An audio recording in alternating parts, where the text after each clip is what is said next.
Hey everybody. So this afternoon I'm sitting here with my friend Cheri Riley, and she is in the St. Petersburg, Tampa area with Premier Sotheby's. Hey Cheri, how's Hi. how's that beautiful sun? Well, it's a little artificially created today because there's 303 days of sunshine on average. Today isn't one of them, but normally Uh, it's amazing. Normally I'm out here on my patio and it's beautiful. So and today we that, have light bulbs. yeah, well, we had a little bit of rain today, so you're still doing better, and it's been still cold here. We still Oh, haven't I had, can't we imagine. haven't, we haven't even had spring. I mean, usually by now, well, we have plants and flowers and daffodils and tulips and everything, and all the trees are starting to bloom, but we have just been over freezing. Hasn't been, hasn't been great. I can't even imagine. I've got to have my toes in the sand or warm water, warm air. I know, So, I know, I'm jealous. Anyways. lie down. Your toes in the sand. Are you allowed to go on the beaches? You are now. Yeah, Well, that's recent, I think. that's right. I think the north end of the state is. We actually can't at this point. Oh, okay. St. Petersburg Right, says no. right. Yeah. So, Anyway, so in the normal market, tell me about your market. So, what kind of properties do you sell? Condo, houses, and what is your starting price? all right. It's a little bit different, and I think I'm a third generation native Floridian. I sold in Miami, sold in Winter Park, Florida for a long time. Went and did about a 25-year stint up in Atlanta, which is a Yeah, huge feeder market for me, huge feeder market for us too, believe it or not. yeah, yeah, And then came back down here. My kids, my grown children have been here for a long time. I've been here in this market about 5 years now, yeah, but know the state very well. yeah. And I would say when I got here 5 years ago, I'm still, you kick yourself for the things you didn't pick up at the right time. And we thought things were terribly expensive then, and they just like that. It just So kept going up. it's just going up. And where we are is in Tampa Bay as it relates to St. Petersburg. I would just say it's kind of like it's like your hand. Here we Yeah, are. This is the West. This is the right. Gulf, and here's Tampa Bay. So we've got the Right. airport somewhere around here. Yeah, This water frontage on Tampa, beautiful, beautiful, big homes, amazing. You come around here, and you've got St. Pete proper downtown, right about here, and which then which I love. I love St. Pete. oh my God, and then this at 76 blocks. That's how far it is to get to the other side, and you're at the beach. You're in Treasure Island. Yeah, Bam, you're at the yeah, beach, and then the 76 blocks the other way, you're right downtown. We have a new pier project, and I think the St. Pete Pier has been redone over time. I guess this is its third or fourth incarnation. yeah. Very controversial project in terms of what they wound up putting there, but anyway, it's going to be amazing when that gets opened up, and then all the construction and the public spaces will be finished downtown. And we have probably 1,500 units coming out of the ground, either having just hit the market in 2019 or in various stages of construction, Now, when including you say when you say units, you're talking about condominiums or townhomes, and this is just within the downtown area. And I would right? say we would consider downtown, but people will give you different numbers. I'm going to say walkability, 10 blocks, max 10 blocks, 10 blocks by 10 blocks. And Yeah, you're right there. It's an amazing, it's just the right size. I think everybody comes down and feels like it's not too small. It's not a resort community. yeah, There's a lot of diversity. What I hear a lot from people who are what I call the working retired, yeah, they'll need to get to an international airport. They're not punching in and punching out anywhere. They're well past that. yeah. They want to have a vibrant community where it's got fabulous restaurants, great cultural opportunities, and then they just don't feel like they're in a resort community.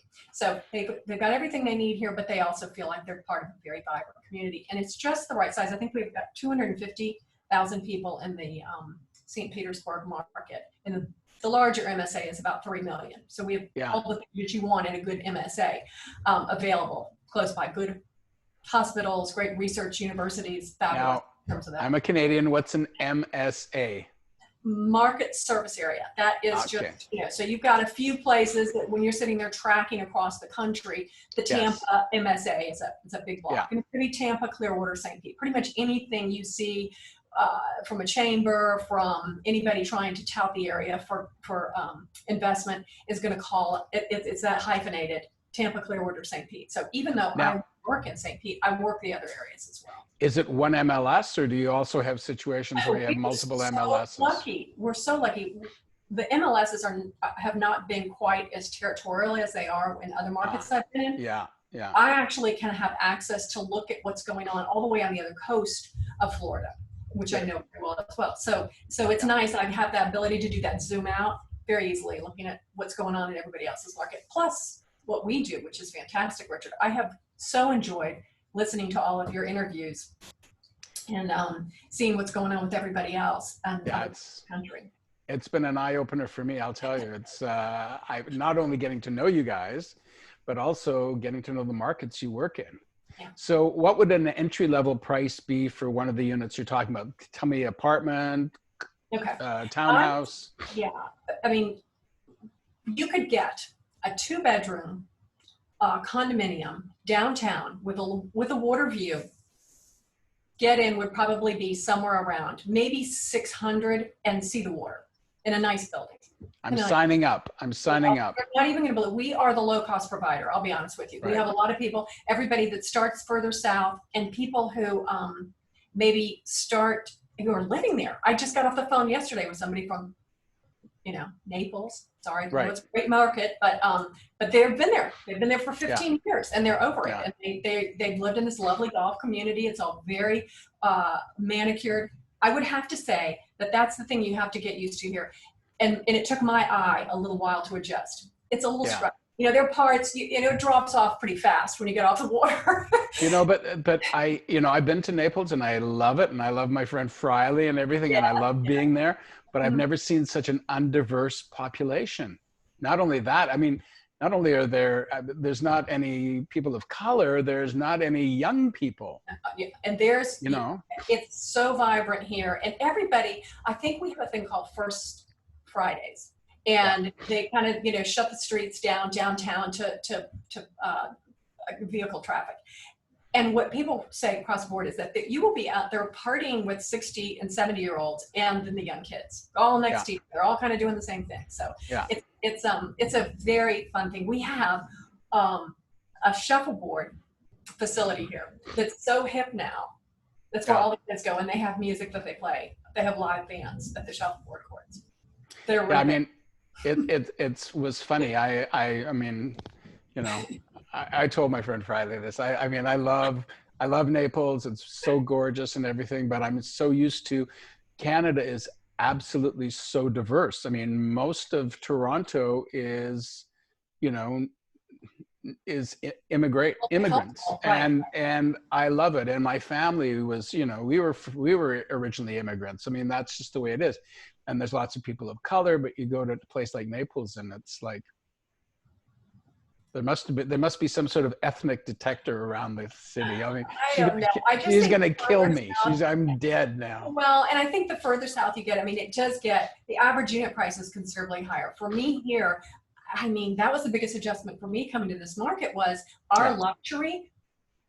You will spend probably at this point, 2.5 to 2.6 is pretty much the get-in on one of the blue chip addresses on an area we call Snell Isle. That would be probably the most well-known.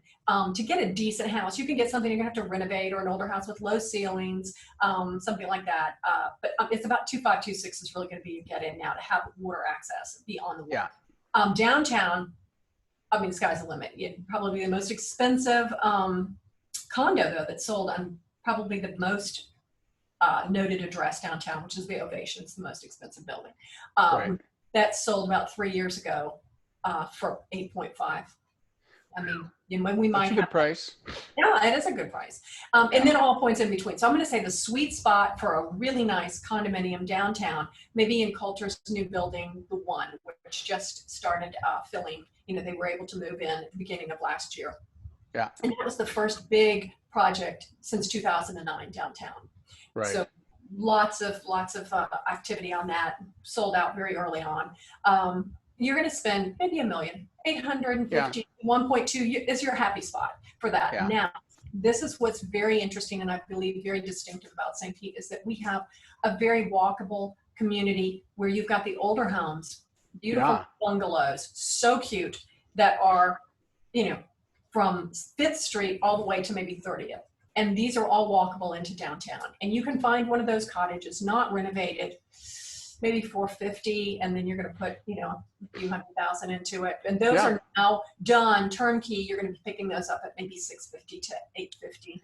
And what kind of lots? How big are the lots there? They're not big. It's Yeah. very dense. We have this is really traditional neighborhood development, only old school, Right. the real way. Not Mid-century, like 1950, 1945. Well, what you have here is you've got layers because of Florida's boom and bust type of development. Yeah. So we've got the beautiful old girls that are the 20s Mediterranean homes that are fabulous. Yeah. And then, you know, there was a period where it got quiet. And then you've got the late 30s, you've got the minimalist traditional properties that have a theme to them, but they were pretty, they're not very ornate. And you've got a lot of those.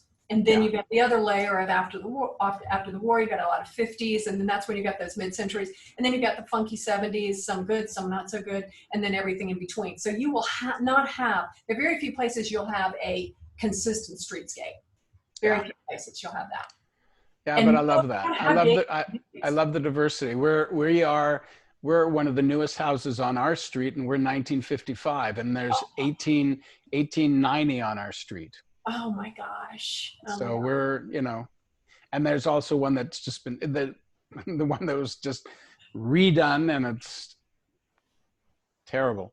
Anyways, so tell me a little bit what's happening with now coronavirus, and how's that affecting your business? It's funny. I was listening to your interview with Poche, and him talking about he had 4 deals fall apart. I mean, I literally have this little frowny face on March 16th, because March 16th I had 4 deals blow up, and then I had oh my God. I had there were 2 properties side by side. It was a duplex, connected duplex, so there were 2 different ownerships. I had 2 sides of one side of the other, and that at the same time. It had been negotiated over the weekend. We put one under contract, and the other one was contingent on that one.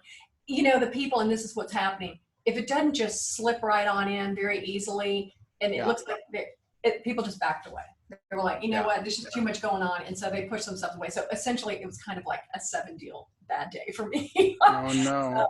But 2 of them are coming back. And I think that he was saying the same thing. You have people that maybe were out looking and just saying, wow, this is just too much to absorb right now. And so I'm going to wait. And I sold an office building downtown last weekend. So not everybody. Oh, that's good. You know, not everybody's stopping. Yeah. But, and then I remember your interview you did with Cheri in Chicago, and she was saying that she really felt like the second home market, that there would be this pent up demand from people saying, get me out of the big city. Well, we call it, you know, just in case places. I mean, kind of a just in case place. And I love that. You know, so I'm here, you know, and I got a call from another agent who, you know, was looking at multiple places in Florida. And after she and I had a conversation about how awesome St. Pete is, I will probably be working with 2 of her relatives for the same reason. You know, everybody's kind of ready to.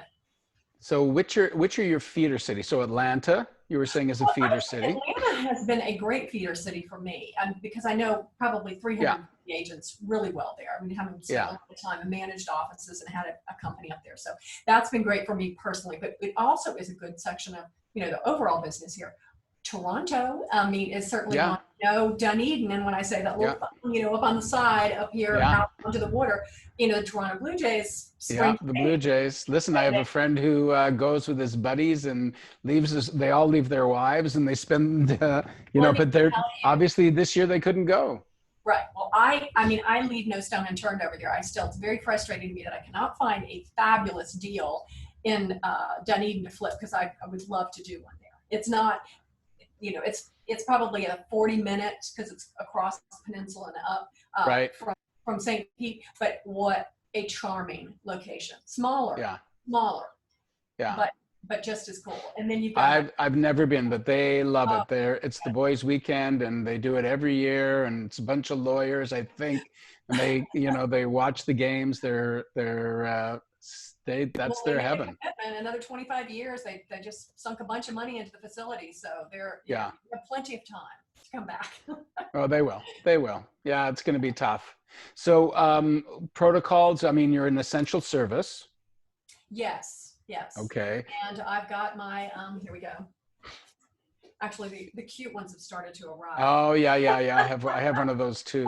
So, yeah, masks and gloves and spray everything down. Spray. I personally have not shown anything that wasn't vacant. Yeah. Or I'll open the door if I've got somebody that, frankly, I'm kind of in that category too. That's probably not cool Yeah. for us to be out. So I just say, look, I'll get you in the door. You guys go check it out and come back out and tell me about it. Just like the TV Yeah. show. So anyway, I keep on thinking that that's the way I'll be. I'm of an age now, and I'm not that far off from, I always say Freedom 95 as far as, selling houses and retiring and stuff. And I think, I'll be 90 years old and I'll just be with my walker and say, all right, you guys go up there and see what the third floor is like. And I'll be on the main floor waiting, sipping my Clorox. Sipping my Clorox. Oh God, what are we gonna do? That's another story. Anyway, so yeah, that's great. So you have been doing deals since. yes. I'm starting to thaw out a little bit. There's been Yeah. a lot of as everybody is saying across the board, online views are, Huge. everybody's Huge. chucking everything out. So Yeah. there's a groundswell. In terms of deals, the deal flow, and I did just go back in this morning because I knew you and I were going to be talking, and I said, I know what's happening with us company-wide, but let me go back in and look at the MLS in general. And so Yeah. January, February, March, steady increases. As a company, I think Premier, and this is no secret, we just had a town hall meeting yesterday. They had the best month of the entire history of the company in February. In March. And I think February or March. And March, yeah. It was March. Yeah. Okay. Yeah. And things have. I think we still had. They claimed that not that many deals fell out that were under contract and they were past the due diligence period. Yeah. And that's probably true. But April really has been quiet. So Quiet. if I was to call you tomorrow and say, Cheri, I want to list my house, what would you tell me? Oh, you know what? It would depend on what price range you were in and what you had to offer. And I would look at what's out there because inventory is low. Yeah.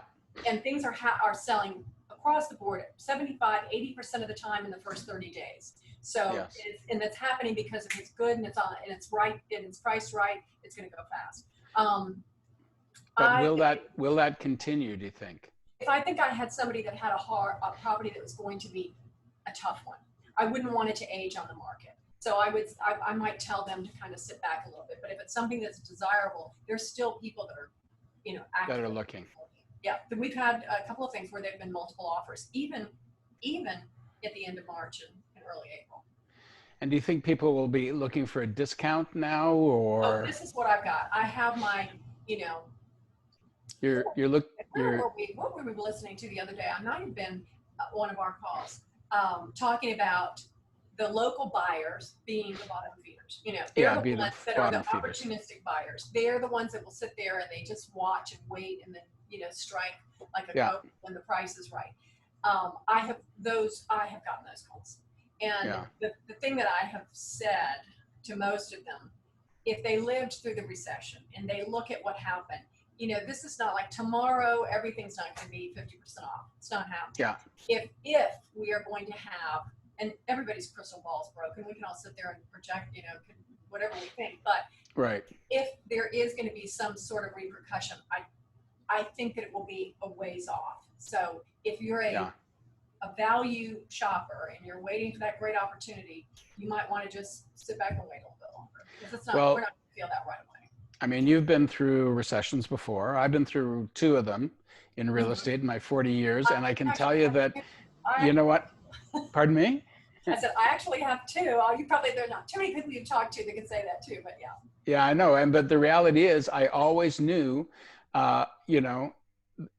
always best to sell at the top of the curve rather than waiting until it gets to the bottom and starts climbing back up. Because that can be, you know, if there is a recession, I think personally we are going into recession.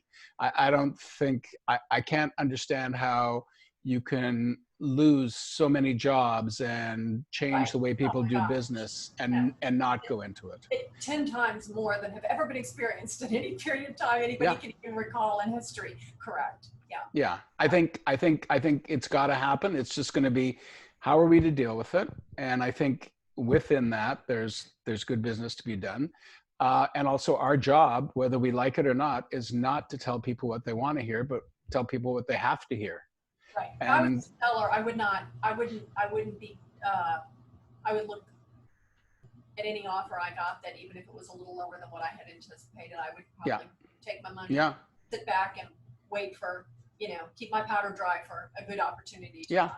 Well, And then also, we're all, yeah, we're yeah, I all think, served if it doesn't. If it doesn't, and I mean, worst case, I don't think things are going to shoot up, but if they stay the same, no harm, no foul. If you waited, no worries. But you might, yeah. I think keeping really positive, moving ahead, and you know, and also just being really upfront with your clients. This is what's happening. We are seeing a big drop, and you know, we're going to have to be the best price. We're going to have to be the first in the cash line. very, very competitive. No Yeah, chance to test the market. This is not the yeah. time. You can't test the market. No, no, no, no, no, no, no, no. Anyways, Cheri, again, thank you very much. Have a wonderful, wonderful, you know, God knows, Rest of week, your 2 weeks, 3 weeks. quarantine. Happy quarantine. You know what? And seriously, it was just wonderful chatting with Oh, you. I enjoyed it Stay too. safe and stay Thank you. sound and wear Come those see me. masks. And You come down here and see me. Don't just head down south of the stage. listen, I would absolutely love to. One of the things I'm really upset with is, you know, springtime, we always have these events and we get together. We missed Texas was canceled. Boston, I know we would have gone to. There would probably been Yeah. something with Premiere. Mm-hmm. You know, I miss them all. Yeah. You know, I I really do too. do. So much I fun. really miss them, and I miss seeing you guys. And we're so used to hanging out, you know, 3 or 4 or 5 times a year, whatever it is, and seeing Right. each other. Right. Makes all the difference in the world. Although this has been fun and more on a one-on-one, I think it's been great. Great. Thanks again. All right. And have a wonderful, wonderful, wonderful day. Safe.